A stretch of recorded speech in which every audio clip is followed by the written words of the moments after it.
हाय friends, हूँ छूँ Kavita Lathigra. Welcome to my YouTube channel cooking fooding. तो आज આપણે બનાવશું ભરેલા મસાલા।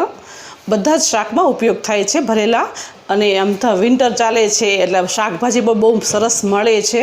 તો એ માટે તમારી સાથે હું આજે મસાલાનો વિડીયો લઈને આવી છું। તો વિડીયો મસાલાને કેમ બનાવો, કેવી રીતે સ્ટોર કરવો, અને એ તમને ટીપ અને ટ્રીક સાથે આજે શીખવાડીશ। તો તમે મારો વિડીયો લાસ્ટ સુધી જોજો। અને ચાલો સ્ટાર્ટ કરીએ। આપણે 1 કપ ચવાણું લેવાનું છે અને 1 કપ આપણે પાપડી ગાંઠિયા લેવાના છે। જો તમારી પાસે પાપડી ગાંઠિયા ચવાણું ના હોય તો તમે ચણાનો લોટ શેકીને એડ કરી શકો છો, એ પણ આ માપ જ લેવાનું। અને 1 કપ આપણે આ જે માંડવીના બી છે એને મેં શેકી લીધા છે, અને આ તલ છે એને પણ મેં શેકી લીધા છે, એ પણ અડધો બાઉલ છે।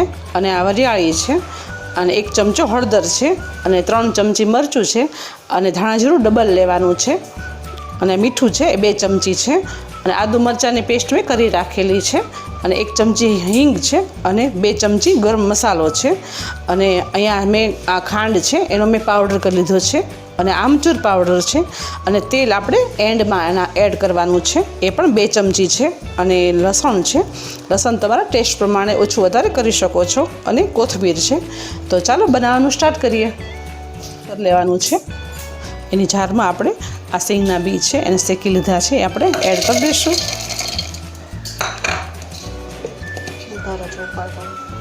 આવી રીતે આપણે પીસી લઈશું, ચેક કરી લઈએ।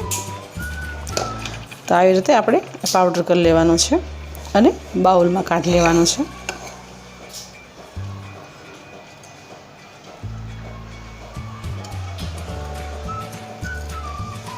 આવી રીતે કાઢી લેવાનું છે। એવી રીતે આપણે તલને પણ પીસી લેવાના છે।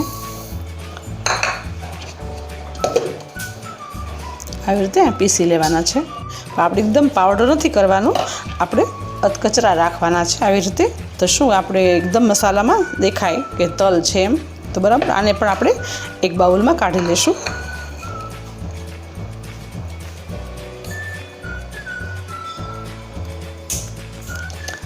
આવી રીતે બધા જ આપણે કાઢી લેવાના છે, તેલ ન નીકળે એટલે મેં શેકી લીધા છે,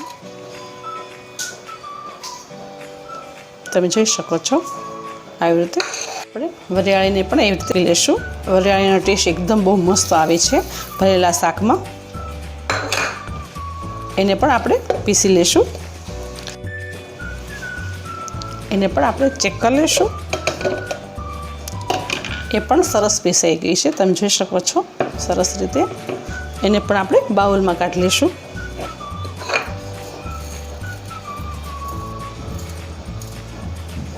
પીસાઈ ગયું છે, તમે જોઈ શકો છો આવી રીતે। લસણને પીસી લેવાનું છે અને અહીંયા કાઢી લેવાનું છે। લસણ તમારા ટેસ્ટ પ્રમાણે ઓછું વધારે કરી શકો છો। જો તમે લસણ ના ખાતા હો તો બી સ્કીપ પણ કરી શકો છો। તો છે જે તમે ચવાણું છે અને પાપડી ગાંઠિયા છે એ આમાં એડ કરી દેવાના છે, એ પણ આપણે પીસી લેશું। આપણે એને પણ પીસી જોઈએ, ચેક કરી લઈએ। તો આપણું પણ આ રેડી છે, તમે જોઈ શકો છો કે એકદમ સરસ પાવડર થઈ ગયો છે, અધકચરો છે પણ બરાબર। એક આ ચવાણું ને ગાંઠિયાનો જે કરકરો મેં પાવડર કરેલો છે એ આપણે આ બાઉલ એક લેવાનું છે, એમાં એડ કરવાનું છે। તમે બધું જ પાવડર એડ કરી દેવાનું છે। હવે આ સિંગનો જે પાવડર કરેલો છે આપણે એ આમાં એડ કરવાનો છે। આ તલનો પાવડર છે, તમે આખા થોડા તલ પણ એડ કરી શકો છો, પણ મેં આમાં ક્રશ કર્યા છે। આ વરિયાળી પાવડર છે એ પણ આપણામાં એડ કરવાનો છે, એની ફ્લેવર પણ બહુ સરસ આવે છે। હવે આમાં ગરમ મસાલો એડ કરી દઈશું। તો આમાં 2 ચમચી ગરમ મસાલો એડ કરું છું। આવી રીતે તમે ઓછો વધારે તમે તમારા ટેસ્ટ પ્રમાણે કરી શકો છો। મરચું છે એ પણ તમે તીખું તમારા પ્રમાણે ટેસ્ટ પ્રમાણે કરી શકો છો। હું 3 ટેબલ સ્પૂન મરચું એડ કરું છું।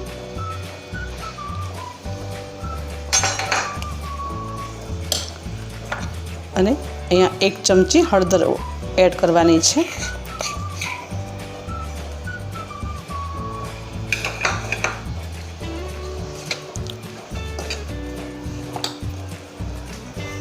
મીઠું છે એ તમે 2 ચમચીમાં એડ કરવાનું છે. પછી ચાખી લેવાનું. જો તમને ઓછું વધારે લાગે તો તમે એમાં વધારે એડ કરી શકો છો. આ હિંગ છે એ પણ આપણે 1 ચમચી હિંગ એડ કરવાની છે. એની ફ્લેવર પણ સરસ આવે છે ભરેલા શાકના મસાલામાં. ધાણા જીરું છે એ આપણે વધારે લેવાનું છે. જો તમે એમાં વધારે એડ કરશો ને તો એનો ટેસ્ટ સારો આવે છે, સુગંધ પણ સરસ આવે છે. તો આપણે 4 ચમચી આમાં ધાણા જીરું એડ કરવાનું છે.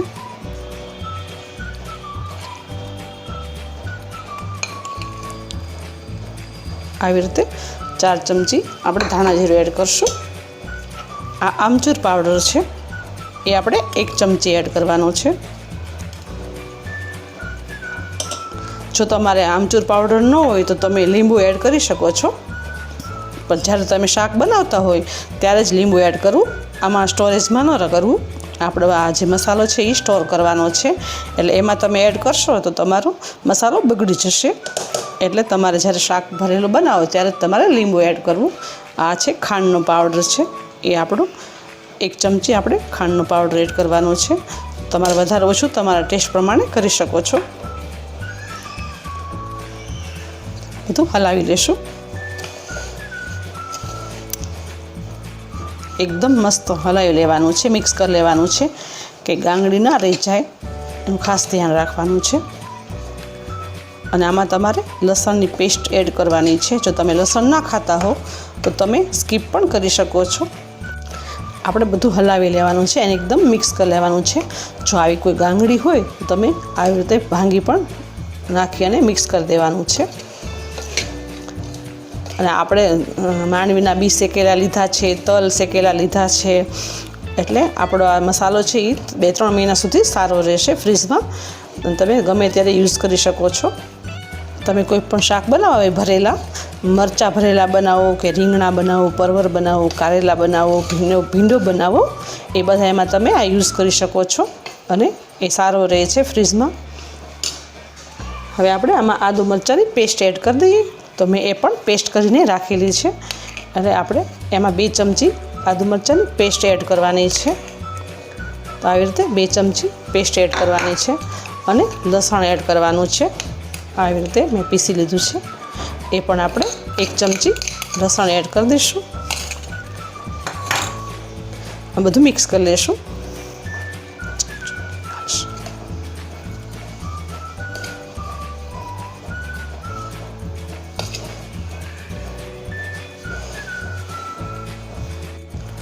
બધું એવી રીતે મિક્સ કરી લેવાનું છે.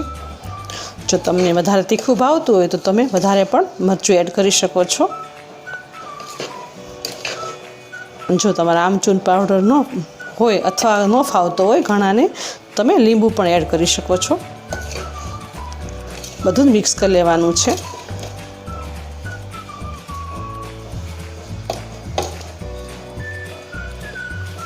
એકદમ મિક્સ કરી અને પછી આપણે જ્યારે તમારે શાક બનાવવું હોય ત્યારે તમે થોડુંક તેલ એડ કરવાનું, જેથી એનો ટેસ્ટ પણ સરસ આવે અને આપણો મસાલો છે એકદમ બાઇન્ડિંગ આવી જાય મસાલામાં.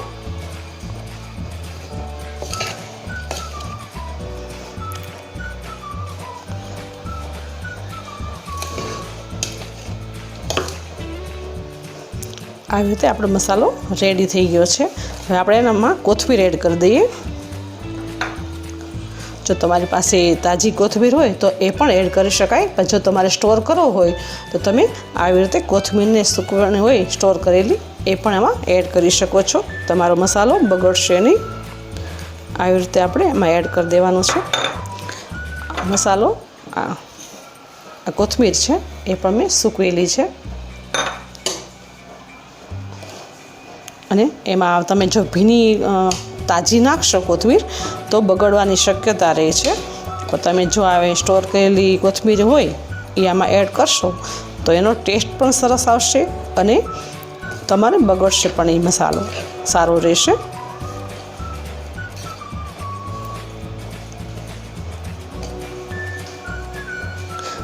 તો આપણો બધો જ મસાલામાં એડ થઈ ગયો છે અને આ રેડી છે. તો આપણે સર્વ કરી લઈએ. આપણે જે મસાલો બનાવ્યો છે બરાબર, આમાં તમારે આવી રીતે તેલ એડ કરવાનું છે. આમાં તમે 2-3 ચમચી તેલ એડ કરવાથી આપણો મસાલો સારો રહે છે, બગડતો પણ નથી અને એકદમ ટેસ્ટ પણ સારો આવે છે મસાલાનો. તો આવી રીતે બધું મિક્સ કરી લેવાનું છે. પણ જ્યારે તમે શાક બનાવો ત્યારે તમે તેલ નાખવાની જરૂર નહીં પડે, આમાં જ ઓલરેડી તેલ એડ કર્યું છે. આવી રીતે મિક્સ કરી અને આપણે એરટાઇટ ડબ્બામાં પેક કરી દેવાનું છે અને તમે સ્ટોર કરી શકો છો.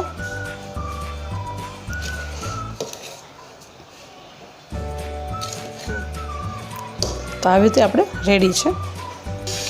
તો આપણે એક પ્લેટમાં આ મસાલો એડ કરવાનો છે. તમે જોઈ શકો છો ફ્રેન્ડ્સ કે આપણો મસાલો એકદમ કેટલો સરસ થયો છે અને સુગંધ પણ બહુ મસ્ત આવે છે ને. તમે ઘરે બનાવશો એટલે તમને ખ્યાલ આવશે કે આ મસાલો કેટલો સરસ બને છે. અને તમે આ વિડીયો જોઈ અને જરૂર બનાવજો કે આ તમારો કેટલું શાક સરસ થાય છે. આ ભીંડાનું શાકમાં ભરીને તમે ઝડપથી શાક બનાવી શકો છો. રીંગણાનું શાક બનાવવું હોય તો પણ તમે આમાં 2 ચમચી મસાલો એડ કરી દો, તમારું શાક પણ બની જશે. એકદમ આપણું તમે જોઈ શકો છો એકદમ કોરો છે. જોઈ, આમાં જરી પણ પાણી નથી અને બધા જ મસાલા ડ્રાય અને સુકાઈ આપણે શેકેલા છે. તો આવી રીતે તમે પણ ઘરે બનાવજો અને તમે આમાં સ્ટોર કરી શકો છો. અને ગમે તે શાક બનાવવું હોય તો તમે ખાલી ભરીને એક સીટી વગાડી દો રીંગણાની, અથવા તમે ભીંડાનું શાક કરતા હોય તો તમે છૂટું જ વઘારી તેલમાં અને મસાલો એડ કરી દો તો પણ તમારું ભીંડાનું શાક ભરેલા જેવું જ લાગશે. તમારે ભીંડાને ભરવો પણ નહીં પડે અને ચેક મૂકીને અને આસાનીથી તમે શાક બનાવી શકો છો. અને આપણો રેડી છે. આવી રીતે મેં મેથી પણ એડ કરેલી છે. મેથીનો ટેસ્ટ પણ બહુ સરસ આવે છે. તો એ આપણે ઉપર આવી રીતે એડ કરવાની છે. આ એકદમ સુકાઈ ગયેલી મેથી છે, એકદમ કસૂરી મેથી પણ કહેવાય છે આને. આવી રીતે સૂકવીને તમે રાખી શકો છો અને આવા કોરા મસાલામાં તમે એડ પણ કરી શકો છો. એનો ટેસ્ટ પણ બહુ સરસ આવે છે. તો તમે પણ બનાવો ઘરે.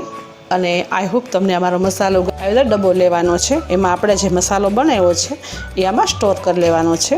તો આવી રીતે બધું આપણે એડ કરવાનો છે મસાલાને અને તમે ફ્રીજમાં રાખી શકો છો.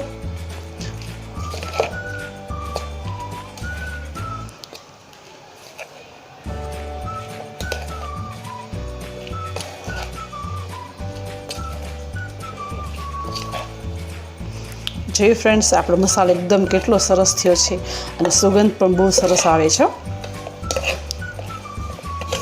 એકવાર તમે બનાવશો ને પણ તમે બનાવતા જ રહેશો. તો આવી રીતે આપણે એકદમ પેક કરી દેવાનો છે અને આ ઢાંકણાને પેક કરી અને આપણે પેક કરી દેવાનો છે અને ફ્રીજમાં મૂકી દેવાનો છે અને સારો રહે છે. ફ્રેન્ડ્સ, તમે આ જોયો ભરેલો મસાલા બધો મેં બનાવેલો તમે જોયો છે અને આપણે 1-2 મહિના તમે સ્ટોર પણ કરી શકો છો ફ્રીજમાં અને બધા જ શાક તમે ઇઝીલી ફટાફટ બનાવી શકો છો. મસાલો તૈયાર હોય ફ્રીજમાં તમે કાઢીને ગમે તે શાક, ભીંડાનું શાક છે, રીંગણાનું શાક છે, તમે ટમેટામાં ભરીને મસાલો અને પણ શાક બનાવી શકો છો અને મરચાં પણ બનાવી શકો છો. તો આવી રીતે ઘણા શાક બને છે. તો તમે પણ ઘરે બનાવો અને મને કમેન્ટમાં લખો કે તમારો મસાલો કેવો થયો છે. લાઈક કરો, શેર કરો, સબસ્ક્રાઈબ કરો. સબસ્ક્રાઈબ ફ્રી છે અને મારા વિડીયોને તમે જોતા રહો અને નવી નવી રેસીપી તમને હું આપતી રહીશ. પણ તમે સબસ્ક્રાઈબ કરતા ન ભૂલતા, કેમ કે સબસ્ક્રાઈબ ફ્રી છે અને બેલ આઇકન દબાવવાનું ના ભૂલતા. Thank you.